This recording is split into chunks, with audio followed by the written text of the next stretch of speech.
It's kind of a weird thing that's happened with American society, this idea that you have to have a college degree to be a respectable member of the middle class, because as recently as 30 or 40 years ago, that wasn't really true. And it's not that college has gotten so much better over the last 30 or 40 years. You know, the research shows people learn less in college than they used to.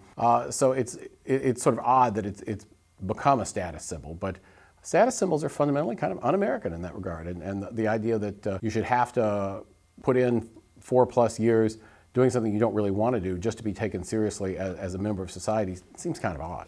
Do you think that without the recession that we would be talking about this, or that there would be as much focus on this higher education bubble that there is now?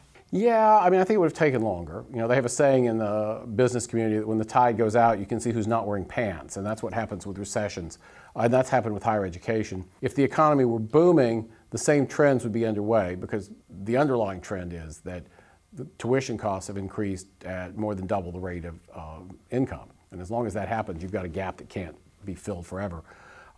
If the economy were booming, it wouldn't be as obvious as fast. But you can't, you know, something that can't go on forever won't, as I say in the book. And what can't go on forever is tuition costs growing faster than family incomes. And that's been going on now for 20, 30 years. Yeah, and it's interesting because families, as we talked about, the status symbol, still see it as worth leveraging, you know, major debt to send their kids to school.